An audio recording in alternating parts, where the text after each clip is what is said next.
Good afternoon. I want to especially thank Nick and Angela for pulling all of us together.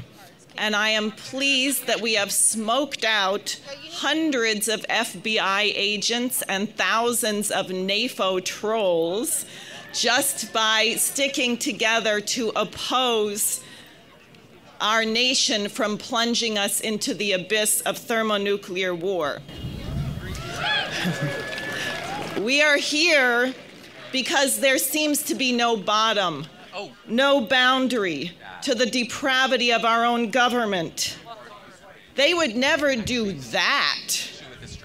Has been violated repeatedly to the point that we can be almost certain that if we, the people, don't step in, we are headed over the cliff to nuclear annihilation.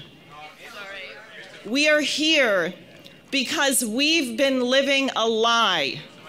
As poor Lady Macbeth discovered, once you commit one crime, tell one lie, it multiplies until you reach your tragic end.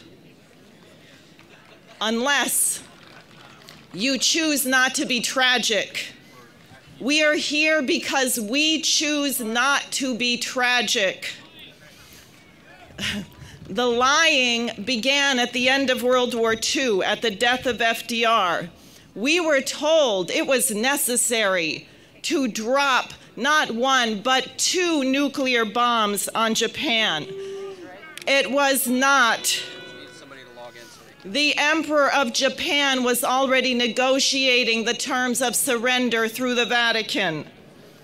Our VE Day celebration of the defeat of the Nazis, which could not have happened without the enormous sacrifice of the Russian people,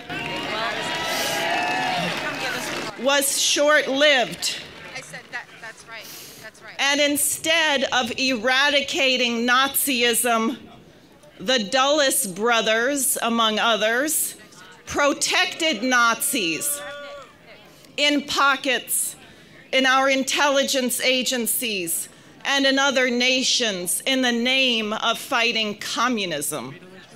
Yes. Then we had the assassination of our president, John F. Kennedy, and the lie of the magic bullet shot by one lone assassin who apparently also killed Malcolm X, Martin Luther King, and Robert Kennedy.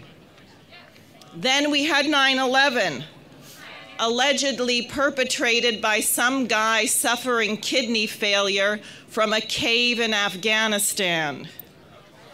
So today, we have the lie that one fine morning, President Vladimir Putin woke up and said, "Gee, I feel like invading Ukraine today." And idiots in our Congress who knew or should have known better decided to send over $100 billion to a pro-Banderist regime in Kiev, which we created to wage a proxy war against a nuclear superpower. And now we have the lies about the menacing Chinese balloons. This will not end unless we stop it by standing for the truth. And the truth is that mankind deserves better. There is a movement afoot, a revival of the non-aligned spirit where nations are uniting, as in the BRICS, the SCO, the Eurasian Economic Union, in a new order based on mutual respect and a commitment to eradicate the common causes of the enemies of mankind, such as poverty, disease, and hunger, without sacrificing sovereignty.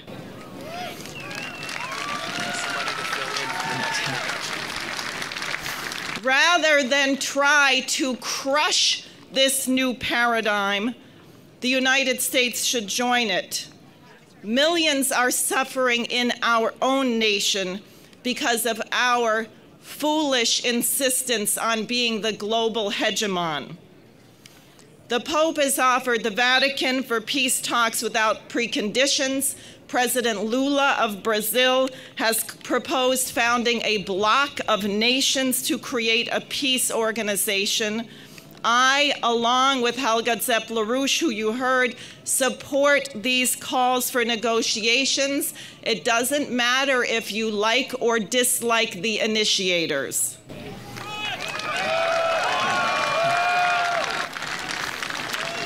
We should act in the spirit of Marian Anderson, who, in spite of the ugly racism which had prevented her from singing at Constitution Hall 84 years ago, accepted the invitation of Eleanor Roosevelt to sing here on these steps on Easter Sunday, 1939. If they'll let her in, to the amazement of all, she began the program by singing, "My country 'tis of thee, sweet land of liberty, let freedom ring."